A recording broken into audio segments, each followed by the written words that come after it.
Doctors have begun to discover some unnerving side effects to the disease they're calling the Wu flu, or the Kung flu, or the Flu Manchu, or the Chinese Communist plot to destroy America. Although some are calling it the coronavirus with complete disregard for any bigotry that may cause against Mexican beer manufacturers. What was I talking about? Oh yeah, doctors have discovered side effects of the Chinese flu. For instance, some reporters who have been covering President Donald Trump's press conferences seem to be suffering the side effect of becoming smaller and smaller until they appear as insignificant and ineffective as teensy tiny little ants, except with human heads and big mouths that keep shouting irrelevant but wildly hostile questions in high-pitched voices that are barely even audible anymore, but just come through the television speakers like one of the songs sung by the Munchkins in The Wizard of Oz, except very dim and far away. Doctors fear if these side effects worsen, the White House press corps may disappear altogether and will have to be replaced by journalists. Another side effect of the flu is that some Americans can no longer remember any of the Democrat candidates for president. Interviewed by medical personnel, Americans now only have dim recollections of a loud, angry old man who keeps touting 19th century philosophies that have caused poverty and oppression wherever they've been tried. But these same Americans say that memory seems so absurd, it may not be a memory at all. They may only have dreamed that such a person exists while they were suffering high fevers, chills, boredom, and eye-rolling exasperation. One American interviewed by doctors said he couldn't remember who was running for president at all or what any of the issues were. But that American turned out to be Joe Biden, and he was sent home to rest up for the next debate with what's his name. Other doctors are reporting a flu side effect where sufferers lose all sense of decency. But so far, that's only affected the Speaker of the House. Trigger warning, I'm Andrew Klavan, and this is The Andrew Klavan Show. I feel hunky-dunky, life is tickety-boo. Birds are winging, also singing hunky-dunky-doo. Ship-shape, tipsy-topsy, the world is zippity-zing. It's a wonderful day, hurrah, hooray! It makes me want to sing. Oh, hurrah, hooray! Oh, hooray, hurrah! So the other day I was doing one of those Ask Me Anything events at the Daily Wire, where people send in questions. And several people asked me what changes I thought would be wrought in society by the Chinese flu crisis. And the truth is, I have no idea if there'll be any changes or what they'd be if there are any. But the question did set me to thinking about what I'd like to see happen. For instance, a lot of students have been taking their classes online during the lockdown. That could bring about some educational improvements. College obviously has become a cesspit of socialist and diversity garbage, and that garbage is spreading from classrooms out into what we laughingly call the real world. I'd like to see smaller, better colleges like Hillsdale with better values be able to compete with large institutions through online classes. It'd be better, I think, if more people could take classes at Hillsdale than they do at some of the universities working today. I think the press has been behaving in a shamefully corrupt and one-sided manner for a long time, and I think Trump's daily press briefings are maybe bringing that to light a little more than usual. CNN is actually cutting away from any news they don't like, and NBC says they want to stop covering the briefings altogether because they're making Trump popular. I hope they do stop covering them so viewers move on to better venues. It would be great, truly, if people finally got wise to guys like NBC News chairman Andy Lack, who relentlessly sells leftism and feminism under the guise of news while covering up for rapists like Harvey Weinstein and abusers like Matt Lauer. Lack has never been a reporter. He doesn't know anything about journalism. He's just selling a philosophy, and he's doing it in a very dishonest way. And it would be nice if it weren't just conservatives, but also liberals who wanted a fair press. I think that would be helpful to both sides.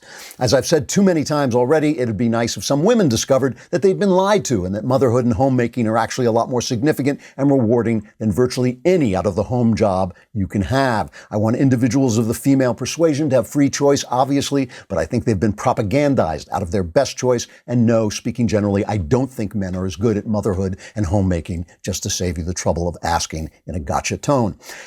The futurist writer Yuval Harari makes an interesting point about evolution. He points out that evolution favors life, but not necessarily good life. For instance, animals that people like to eat, cows and pigs and chickens, thrive in terms of survival because we, people, keep them alive, but we don't always treat them very well, so they survive, but their lives suck, and then we eat them. Harari points out that that can happen to humans too, that a way of life that helps us survive can be chosen by evolution over a way of life that is good or moral. I actually think that has been happening to us recently. I think globalism may be good for human survival, and working women may be good for human survival, and maybe even abortion, infanticide, and babies raised by strangers may be good for human survival. And I think humans can survive and even thrive physically and yet become spiritually empty, moral monsters with no hearts or souls. And I've sometimes been afraid that was exactly what was happening to the world. And once it happens, by the way, you won't even be aware of it. You'll just think it's progress. Even conservatives will defend it once it actually goes through. It would be nice if this crisis made us pause a moment and ask ourselves not how we can survive and get rich, but how we can live and become more human, closer to God who made us and to the people he made us to be. As the old joke goes, I can dream, can't I? All right, you're sitting home. We got to say a thank you to all the people who are delivering stuff, because I know it's dangerous. I know they're working because they need the dough, but they're doing a great job. I know we're depending on them here. People bringing us, food and books and all the things that we need, and medicine, all the things that we need, are really doing a great job. And it would be great if they were bringing you some stuff from Bespoke Post, because Bespoke Post sends guys only the best stuff, and they send it every month. So whether you're looking to commemorate an occasion with a champagne saber, we all need a champagne saber, or toast perfectly aged winter cocktails, Box of Awesome from Bespoke Post has you covered, from style and grooming goods to barware, cooking tools, and outdoor gear. Box of Awesome has carefully built collections from every part of your life. I got a really nice DOP kit from them. I've been using it all the time. To get started, what you do is you take a quiz at boxofawesome.com, and your answers will help them pick the right Box of Awesome for you. It's free to sign up, and you can skip a month or cancel any time. Each box costs only $45, but has over $70 worth of gear inside. Get 20% off your first monthly box when you sign up at boxofawesome.com and enter the code Klavan at checkout. That's boxofawesome.com, code Klavan, for 20% off your first box, which actually contains the secret on how to spell Klavan, which you're going to need. Speaking of Klavan, I will be on All Access live tonight at 5 o'clock California time, or whatever o'clock that is your time. I guess it's 8 o'clock if you're on the East Coast, but who cares? Come on. I mean, this is where it's all happening. This is All Access Live. It's a lot more relaxed than our normal programming.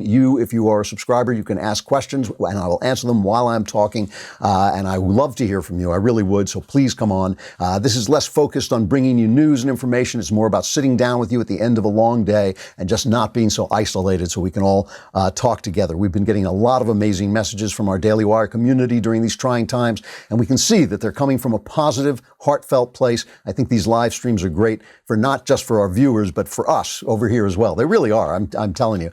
So thank you for that. And the show is intended for our All Access members, but during this national emergency and time of isolation, we've opened it up to all our members, and in doing so, we've accelerated the launch. So please let us know what you think of it. That's at 8 p.m. Eastern, 5 p.m. Pacific. I will be there tonight. I always tell you that you get tomorrow's news today here, and it is really interesting. The epidemiologist who put out that highly cited report from the Imperial College in London. This was the report that made everybody panic and shut everything down. There's a guy named Neil Ferguson. He has drastically revised his numbers. He was saying that there would be 2.2 million dead from the flu in the United States, 500,000 in the UK. He has toned that down immensely. He now says that in the UK it'll be 20,000 or far fewer people, and a lot of those people would have been dead by the end of the year anyway, because they're old. Those were the kinds of numbers I told you my friend was sending to me. That is very much online with those numbers. So you heard it here first. I mean, look, I think this is a really important turn, because this is the thing. This is when before London locked down, they were saying, we'll let young people go out and get infected so that they'll develop immunities. And then they got this report from the Imperial College and they went nuts and they said, oh, that's not going to work. So right now it's looking like things may be a lot less bad than people said they were. You heard it here first. You always hear everything here first. That is what we're here for. All right. So let's talk about what's going on in the news. There's a $2 trillion relief package now that's been voted on by the Senate. It got, I think, everybody 96-0 voted on it, so you can bet it is lousy. The thing is, it's funny. I love the way people report about this. They get shocked. They're shocked that people have loaded garbage into this. I think there's $25 million in here for the Kennedy Center. That's really something we really need. It's the Kennedy Center for the Arts in Washington. This is all Pelosi. Pelosi did all of this. Lindsey Graham is being his typical realistic self. He says he can stand some bad stuff to get the good stuff, which is help for the unemployed and for businesses, which is very important, and for the economy. Here's Graham talking. There's a lot of good in this bill. I'm going to vote for it. They're medical supplies that nurses and doctors and hospitals need. Mnuchin's done a good job, very much, trying to keep the Democrats from putting the Green New Deal into the bill. But here's what we've done. In the name of doing good, we're going to make it hard for the next 4 months for employers to find workers, and we're going to incentivize people to leave the workforce because the first time in my lifetime, America will pay you more not to work than work. I can tolerate some bad to do some good. I've made deals. I know what it's like to negotiate with the other side. But really, do we need to be giving PBS more money now when people are dying? So, obviously this is true, but I want to talk about this for a minute. I was talking about the press in the opening when I was saying things I'd like to see change. Now, obviously, I hit the press a lot, but I hit the press a lot because I think it is the problem. I think the press is the problem. When you talk about the divisions in America, I think it's the press and the entertainment industry, all the communications industries, things that I've been involved in every part of it. I've been a journalist, I've been a reporter, I've been a broadcaster, I've been a writer, I've been in the movie business, I've been in the publishing business, I've been in every aspect of it. Every aspect of it is riddled, not just with leftists, but with leftism. And leftism has gone off the rails because when people are surrounded by people they agree with, they become more and more radicalized. And that's what's happening. By blacklisting people like me, by blacklisting people who disagree, by keeping people out, they were able to convince themselves that we're not just wrong, we're evil. And that has become this kind of atmosphere that they swim in. And it has now sent the Democrats into purgatory. I mean, think for a minute about the first 3 years of Donald Trump's candidacy and put aside my objections to Donald Trump, my problems with him, put aside any objections you might have to Donald Trump. For 3 years, we got Russia, Russia, Russia. There are almost as many Russian Americans in America as there are Chinese Americans. There's over 3 million in both cases. Why didn't we ever hear anybody say, by all this Russia, Russia talk, we're going to create bigotry against Russian Americans? We didn't hear it because the press and the Democrats colluded to put forward a narrative that has now been shown to be completely empty. You don't even hear about it anymore. Nobody's even talking about it anymore. The indictments that Mueller sent out, remember, I told you at the time that they were phony. The indictments that he sent out against the Russians, they're being thrown out of court because they're nonsense. The Russians didn't spend anywhere near what Michael Bloomberg spent on his campaign, and Michael Bloomberg got 6 votes, and the Russians didn't have any effect on the elections. It was all nonsense. And all of that has is because the Democrats are in this bubble that they've created, that leftism has created, and it's bad for them because now we see them. As I keep saying, we see you Democrats, and I think it's bad for them. I think it's bad for Nancy Pelosi. I think Nancy Pelosi is a talented politician who has made mistake after mistake after mistake. The impeachment, a mistake. This nonsense, putting garbage into a bill that sends needed relief to people, a mistake. Why is she making a mistake? Because she's in this bubble. And it goes beyond that. You know how much I like this guy, Walter Russell Mead. And he wrote an article saying, I want to read part of this, and I'll talk about it as I'm reading it, but it's worth it because it's so insightful and it's so incisive. He says, one reason Mr. Trump's opponents have had such a hard time damaging his connection with voters is that they still don't understand why so many Americans want a wrecking ball presidency.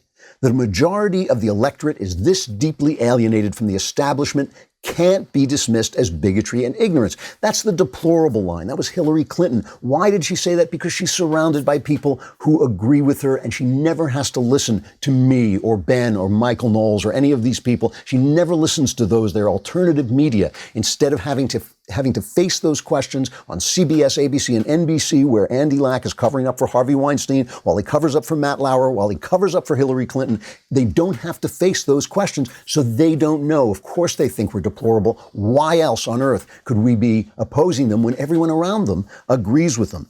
So he goes on and he says, look, there are solid, he says, of the people who are rebelling, who want Donald Trump, he says there are solid and serious grounds, this is Meade again, for doubting the competence and wisdom of America's self-proclaimed expert class. What is so intelligent and enlightened, populists ask, about a foreign policy establishment that failed to perceive that U.S. trade policies were promoting the rise of a hostile communist superpower with the ability to disrupt supplies of essential goods in a national emergency, right? Who was talking about this? Who was saying China, China? It was mean, orange man bad, was saying China, China, China. When he was dealing with them, the Wall Street Journal, a conservative paper and a good paper, was saying, oh, the trade wars, because they want their pocketbooks to look good now. And they're not thinking about the future. And they're not thinking about a situation like we're in now, where suddenly we need medicines. And who's making the medicines? The same people who started the disease and the same people who want to destroy us. What competence, says Meade, what competence have the military and political establishments shown in almost 2 decades of tactical success and strategic impotence in Afghanistan? Again, who's been talking about this? President the Donald has been talking about it. And people say, oh, you're blowing smoke up, Donald Trump's behind because you love him so much. I don't. I don't. I'm just saying it took somebody from outside. It took a fixer. It took a guy who doesn't care what the press calls him, who has a tough skin to say what people should have known, but they don't know because they're surrounded by people who disagree with them. More Meade.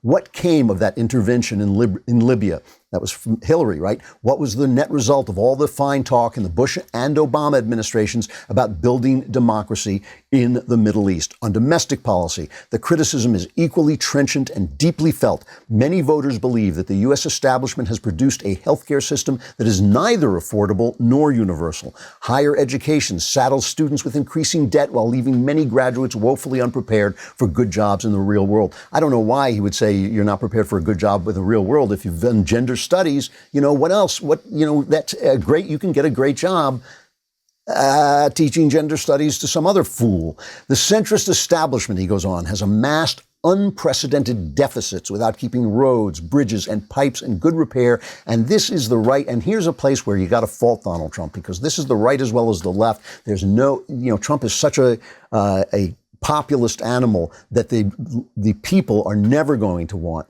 to pay off the debt. They're never going to want to cut entitlements. Somebody has to do this. And that's why the conservatives were so wrong to dump Paul Ryan. They were so wrong to diss him because of his immigration stances. He was the one guy who stood up and talked about this. He was too much of a gentleman, and he got screwed by us. We're the ones who are at fault for this, because the Democrats will never care about the debt. The Democrats they don't even understand the economy, so they're never going to care about this.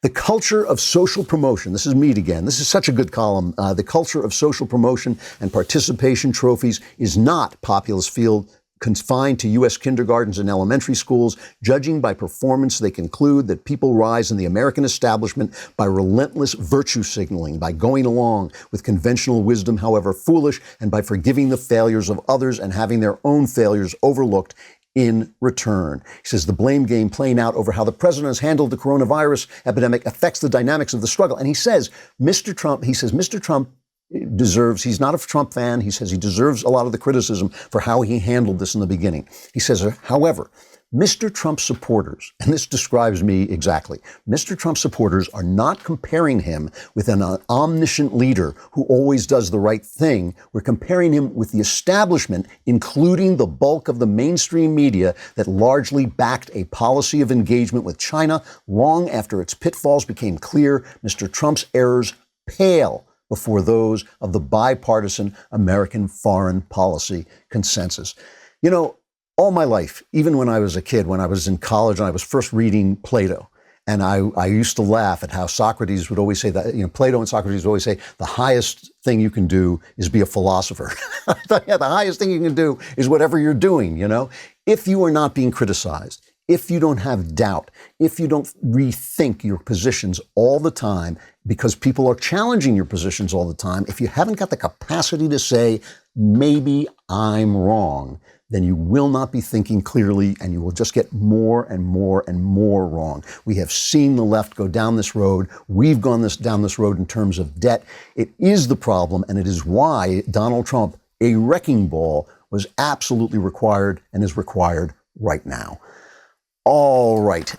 Sitting around in your room, all by your lonesome, you're online all the time, and I know what you're looking at, and it's disgusting. And I think you should know, because I'm watching you guys. I've got my eyes on you, and I know what you're looking at. And your internet service provider, Comcast or Verizon, they know every site you're going to. And what is worse is they can sell that information to ad companies and tech giants who will use your data to target you. That's why you're getting all those ads for furry costumes. ExpressVPN puts a stop to this. It creates a secure, encrypted tunnel between your device and the internet so that your online activity can't be seen by anyone. ExpressVPN works on everything, phones, laptops, even routers, so everyone who shares your Wi-Fi can still be protected even if they don't have ExpressVPN. And the best part is using ExpressVPN is as easy as closing the bathroom door. That's in the copy. I would never have said that, but it is easy. You download it in a second. It works behind the scenes. It's great. So if you're like me and believe your online activity is your business and mine really has to be protected, secure yourself by visiting expressvpn.com/Klavan today. Use my exclusive link, expressvpn.com/Klavan, and you can get an extra 3 months free. That's expressvpn.com/Klavan. You do not want anyone else to find out how you spell Klavan. V-A-N, there are no E's in Klavan. You gave it away. What is wrong with you? There are no E's in Klavan. All right. So, this thing about the press cutting off the Democrats, like I said, bad for the Democrats. And it is hilarious to see some of the stuff that's happening now, because now people are watching Trump every day and they're finding out, he's not as bad as the press has been telling us all this time. So, Trump said he would like it if we could open America by Easter. Please, not by Christmas. Open America by Easter. He said that would be a great thing. So, of course, the New York Times, absolute panic. Trump wants to reopen America. Here's what happens if we do. President Trump, this is the New York Times. President Trump says he wants the United States raring to go in 2.5 weeks on Easter with packed churches all over our country. Now, what Trump said, remember, is he said it would be beautiful if there were packed churches, if there could be packed churches on Easter. But obviously, he's telling people, he said, I'm not going to do anything rash. Do we have that clip? Yes, clip 21. We'll be speaking to everybody. I'm not going to do anything rash or hastily. I don't do that. But the country wants to get back to work. Our country was built to get back to work. We don't have a country where they say, hey, let's close it down for 2 years. We can't do that. It's not our country. So we're going to be talking, and it could be we'll do sections of our country. There's big sections of our country that are very, little affected by what's taken place. Then there are other sections that are very heavily affected. So there's a big difference. And the doctor, Dr.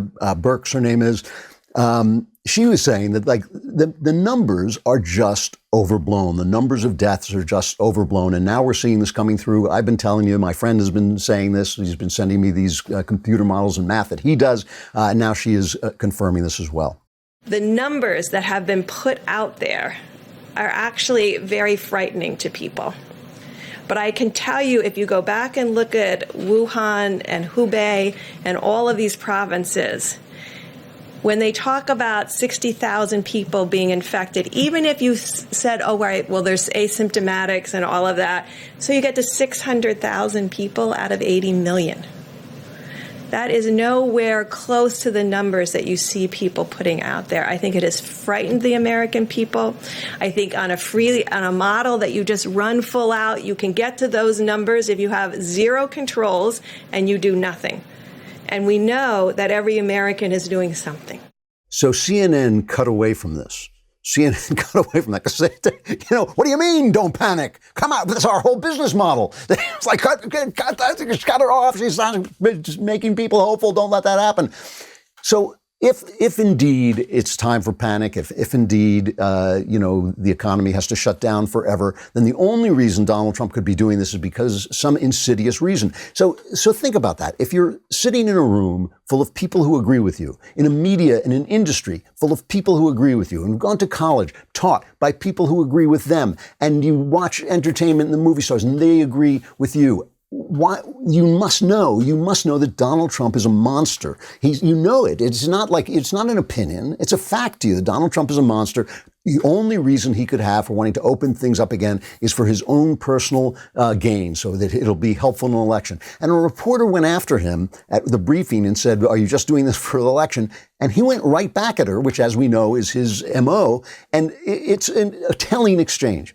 You said that the media wants the country to remain closed to hurt your odds No, of I think being the reelected. media. The media would like to see me do poorly in the election. I think lawmakers and economists on both sides of the aisle have said that reopening the country by Easter is not a good idea. What is that plan based on? Just so you understand. Are you ready? I think there are certain people that would like it not to open so quickly. I think there are certain people that would like it to do financially poorly because they think that would be very good as far as defeating me at the polls. And I don't know if that's so, but I do think it's so that there are people in your profession that would like that to happen. I think it's very clear. I think it's very clear that there are people in your profession that write fake news. You do. She does. There are people in your profession that write fake news. They would love to see me for whatever reason, because we've done one hell of a job. Nobody's done the job that we've done. And it's lucky that you have this group here right now for this problem, or you wouldn't even have a country left. That was brutal. It was brutal. And, I'm a guy who would like to see the president not have to stoop to that, who'd like to see the president not have to beat up the press like that. And he wouldn't have to beat up the press like that if they weren't so bad, if they weren't so corrupt. They are so incredibly corrupt, and they don't know they're corrupt. There's an exchange with Wolf Blitzer. I don't know, there's got 2 or 3. Wolf Blitzer had with one of his commentators. It's just very telling. It's just worth watching this for a sec. You did hear during the course of the president's statement, his response to the questions, he went after the usual suspects, including the news media. Yeah, he went after the news media, making the point that, we'd like to see him do poorly in the election. And so we're rooting against him in this crisis. And that's so ridiculous. We should almost not even dignify it, honestly. Oh, wait, you serious? Let me laugh even harder.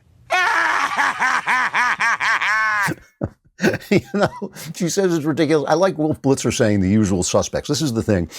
First of all, the phrase "the usual suspects," round up the usual suspects, is when they round up the criminals, right? The press are the usual suspects because they're the bad guys. They are the bad guys. And the thing about this is, I keep saying this, when you have a corrupt system, when the system that you're in is corrupt, and the news system is ideologically corrupt, it's ideologically corrupt because they're not hiring enough people who disagree that they can cover the news fairly. You cannot cover the news fairly surrounded by people who agree with you. It can't be done. They keep saying it can. I can be a Democrat and be fair. You can, as long as the guy next to you is a Republican. Then that will make you fair, okay? When you're in a corrupt system, you don't have to be a bad person to be corrupt. You don't have to be a bad person to be corrupt. If you work in Nazi Germany and you work for the government in Nazi Germany, you're going to be corrupt. You're going to be a bad guy. You may be a lovely person. You may be nice to your wife. You may be nice to your children. You may pat your dog. You may call your mother on Sunday. It doesn't matter. You are in a system that is doing something bad, right? That's why that movie Downfall is so terrific. It shows you people acting honorably and within a system that turns their honor into evil. Well, nobody's going to compare the American press to the Nazis, but it is a corrupt system. It's an ideologically corrupt system. It is based on an idea that is inherently corrupt. When you go to work at the New York Times, you're probably a nice person. You're probably, lovely to the people around you. You probably, dress nicely and take care of yourself and, and think, wow, I'm a good guy. But you're going into a newspaper that has become corrupt, a newspaper where the editor has to fend off protests by 20-year-olds who don't know anything about anything is corrupt. A newspaper that has used this crisis just to continue its attacks on Donald Trump is corrupt. And so, they have that smirk on their faces all the time. Oh, you think we're evil. Not quite. That's not quite it. I think you're in a corrupt system. You know it's a corrupt system because there's 64 million people who voted for Donald Trump, and not one of them works for your newspaper in a position of power. That's how you know that your system is corrupt, when nobody who disagrees with you is in a position of power. Now, again, You know, a lot of the clips that they put out to attack the press are from MSNBC, and I don't use a lot of those clips. I only use them when they illustrate a point. I don't use those clips because MSNBC is not being corrupt, except in the MSDNC. Except in the fact that it bleeds back and forth into NBC. There's simply no difference between the Chuck Todd who appears on MSNBC and the Chuck Todd who appears on NBC. That's the problem. If Fox News and CBS were the same network, that would be a problem. But MSNBC is an openly left-wing organ, and it's never bothered me that they have Rachel Maddow putting her opinions out there, because she has the right to express her opinions, and the people who agree with her have the right to see her.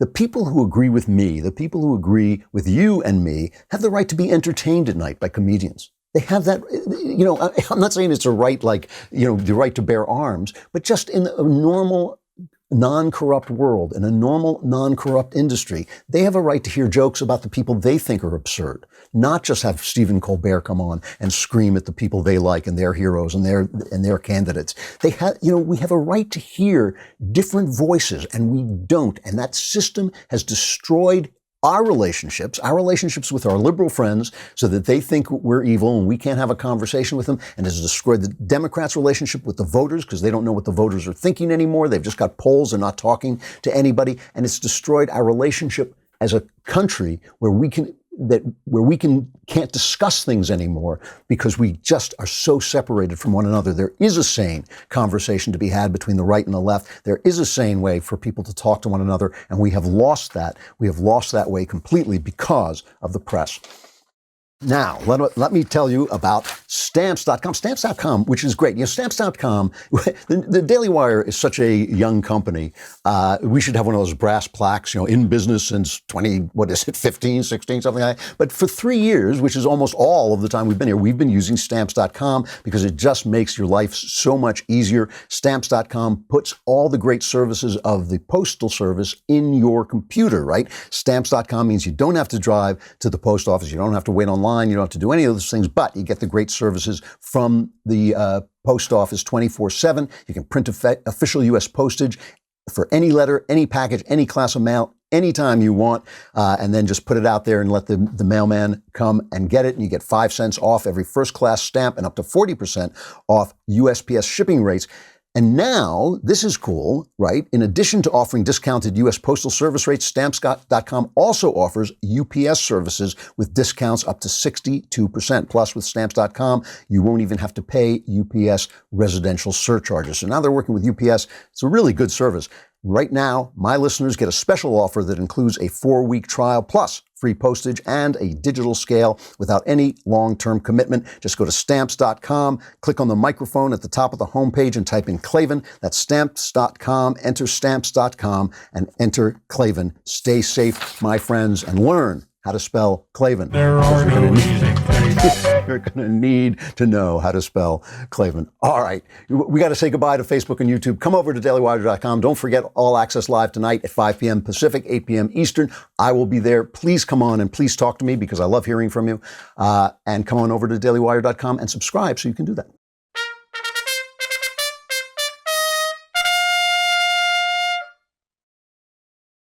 So this is how, you know, when you have the press surrounding you, people who agree with you, when you have that system that's in place, it really has damaged the Democrat Party. I seriously believe, look, I can't predict the future, but I think they are being damaged right now. I think Nancy Pelosi has been damaged. Like I said, I don't like her. I don't agree with her. She's a talented politician. She has been caught out a number of times. I think the impeachment was obviously a time she was caught out. I mean, look, you know, this story has been so big, this coronavirus, Chinese virus has been so big that it has wiped the memory clean almost. You know, you forget about all the things that were happening. But this is, and the press, when you see that lady, Gloria Borger, I think it was, with Wolf Blitzer saying, it's ridiculous that he could be thinking we want him to fail. She's actually saying that. She's actually saying that after 3 years of this Russia thing. And this is how you wind up with, you know, a guy like Joe Biden in the driver's seat. This is how you wind up with Joe Biden as your president, your presumptive presidential candidate. The guy is just in such bad shape, and it's kind of sad at this point to watch him. I think everybody knows it's sad when you have the Atlantic running that piece. I just love that piece. I've been laughing about that piece all week, where she was just saying, "Stay alive, Joe. We just need your corporeal presence." I actually, while I was reading that on the air, I had one of those mental glitches where I thought, is this one of my satires? And I just forgot I wrote it. It was just so amazing. I mean, he's talking, we need some Biden clips. A day without Biden clips is a day without sunshine and stupidity. But he was talking about this deal that's gone through, this $2 trillion deal to bring relief to unemployed people, but also to bring relief to businesses and the stock exchange. That, they keep saying it's a slush fund. By the way, the reason it's not a slush fund, they keep saying it's a slush fund for businesses. These are not businesses like in 2008 that mishandled money, right? These are businesses that were doing great. The government shut them down. It's the government action that has shut these businesses down, and so the government has to give them some relief.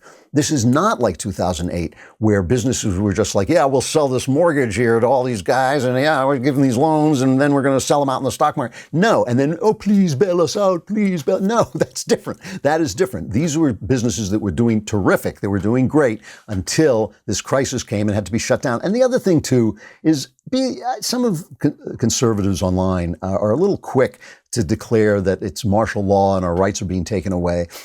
Look, it is an emergency. It is an emergency. The emergency may not be the number of deaths. Let us hope. Let us hope it's not the number of deaths. The emergency is the hospitals will be overwhelmed. That's the emergency. That's what they're trying to prevent. That's what the staying in place is about. And the thing about the hospitals is there has to be at least one place open in case I get sick, because the main thing, the whole point of this, the entire point of this is A, to give me more time to write my book, and B, to make sure that we save the Klavan and I survive. Because as I keep telling you, other people can be brought back to life because they just exist in my imagination, but I'm a real human being, and if I die, everything's over. So that's why we want to save the Klavan. What's Joe Biden's response to the $2 trillion deal, which is just filled with pork? And again, so many people who talk about politics don't get politics. Any bill that's going to come out in this moment is going to be filled with pork. They just try to keep it down to a minimum, try not to make it absurd, like giving money to the Kennedy Center. However, Biden knows what should be done. This is cut number 12.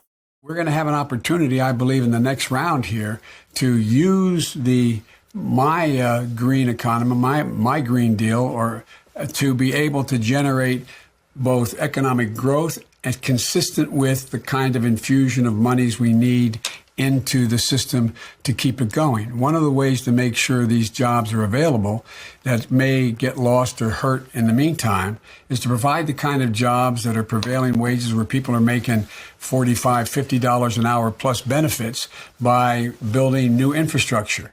So this is what we need, the Green New Deal. We need the green. That is what, that's why the virus happened. It was because the sun, you know how the sun is really a big guy with arrows and he shoots. Never mind.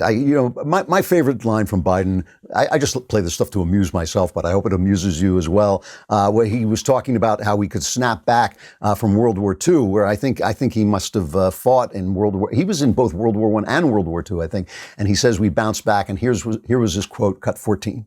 The reason why most of the world was repaired to us, particularly after World War II, is because of who we are as a nation. We, the people, we hold these truths, etc. Sounds corny, but it's real. And that's why, that's why the vast majority of the nations have followed us. You know the thing. Anyway, I'm going to end since this is my last show of the week, I'm going to end with just talking about some ways to entertain yourself. If you've been waiting for a moment like this to read some of the big classic novels, anybody can tell you what will entertain you. Anybody can tell you, what they think is entertaining. People have different opinions about entertainment. Some people like science fiction. Some people like mysteries, spy novels, whatever. You can choose that yourself. But there's some books that are great and that you shouldn't not have read. Okay. And they're incredibly entertaining. And I used to do this on the show all the time, and I decided people weren't listening. But now maybe you're locked at home. Maybe you want something to read. Maybe you want to read something to your spouse, which is great, by the way. My wife and I have done that, and it's a wonderful, entertaining way to be together without sitting and staring at a TV. If you've never read David Copperfield by Charles Dickens, you should read David Copperfield. First of all, it is one of the it's a sprawling novel. It must be 800 pages in its usual print, but it's a sprawling novel, but it is one of the most entertaining and moving books ever written. It is one of only 2 or 3 books that I have ever had to put down in order to bury my face in my hands because I was so overcome with emotion reading it. It is a beautiful, beautiful novel. You'll notice that the initials of David Copperfield are Charles Dickens' initials transposed, and he himself said it was about him in some way. It's a novel that's obviously incredibly heartfelt. It's the characters that Dickens creates. No one else has ever done it. I mean, there are people who have done it once or twice. Like, for instance, Arthur Conan Doyle's Sherlock Holmes is an indelible character. Once he created him, he was here forever. He will always be part of the Western imagination. Dickens did it again and again and again. And he did it in this novel again and again and again. There are characters here you will simply never forget. It is a book that you could read to your older children as well. If they're mature 11, 12-year-olds, I think they'll get it. It is so beautiful and so moving, and gives you early Victorian England in just this sprawling epic picture. Another book that a lot of people are afraid to read because it's become a byword for long, heavy books that are hard to read is War and Peace by Leo Tolstoy. One of the most entertaining books. It is like reading a comic book. In the book, as it goes on, there are interspersed philosophical chapters, which you have my permission to skip. His philosophy is that individuals don't really govern history, that history throws up the individuals it needs. I think that philosophy is ridiculous. I actually think it was Tolstoy trying to explain why Napoleon conquered the imagination of Europe, including the Russians, even though he was invading them, why people looked up to and admired Napoleon. He didn't want to say this was a great man in some sense, not a good man, but a great figure. And he didn't want to say that, so he made this kind of philosophy up that would excuse the fact that Russians were so enamored of Napoleon, even though he invaded them. However, the story itself, again, just a sprawling, beautiful, romantic, violent story with so many characters that are so great. The lead character, André, is great. Pierre is great. I mean, it's just like unbelievable characters that, again, you will never forget once you meet them. And it's just riveting. And like I said, you can skim the philosophical chapters. There are too many of them in there, but it is a beautiful, beautiful book. I think it's like 1,400 pages. It's really huge.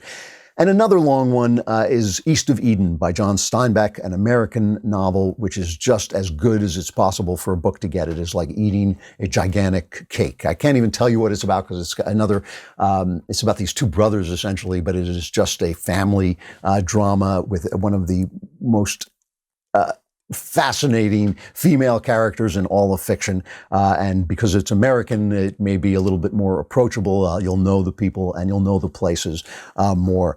Great stuff. And again, if you like poetry, the guys to look at, I think, are the English romantics, Wordsworth, Keats, Byron, and Shelley. They are the guys who you're going to connect with. I think immediately they will teach you what beauty means in language because they use the language as no one has before since, more approachable than Shakespeare. But just stuff you might want to read as you're hunkering down, and especially now, you thought the plague was bad, but now the Klavanless weekend is upon you, so things are going to get pretty tight, and you'll want to have something to read. A final reflection. There is one thing also important that you'll want to entertain yourself with, and that is, of course, your own flesh. New York City, I think it was, put out sex guidelines for how to operate during the flu crisis. And one said, "You are your safest sex partner." And I tweeted that anyone who thinks I'm my safest sex partner hasn't slept with me. Somebody tweeted back, "I don't like your sense of humor." And my feeling is, don't laugh if you don't like my sense of humor. But just the New York Times has to say, ran an op-ed, "You are your safest sex partner. Betty Dodson wants to help." And Betty Dodson, it turns out, is someone who can counsel you on how to pleasure yourself. So that is what the New York Times is running. It starts with a long description of Gwyneth Paltrow being given instructions on how to pleasure herself, which I have to say is kind of a turn on. But I think that it's wonderful to know that this is what the press is doing. I started talking about how the press is contained around people who agree with him. It is surrounded by people who agree with him. It has made them corrupt. Now we know why. They are essentially committing a masturbatory act of journalism. For the rest of you, find other things to do. If you're in there with your spouse, find ways to make him or her happy. That would be a much better way to spend your time. And if you make it through the Klavanless weekend, which, let's face it, the numbers are bad. The numbers from the Imperial College for getting through the Klavanless weekend are almost intolerable. It's going to be worse than any of us can bear. But if you make it, I'll be back here on Monday. And if you're a subscriber, I'll be back at 5 o'clock Pacific, 8 p.m. Eastern for the All Access Live. I will see you on Monday. Otherwise, I'm Andrew Klavan. This is The Andrew Klavan Show.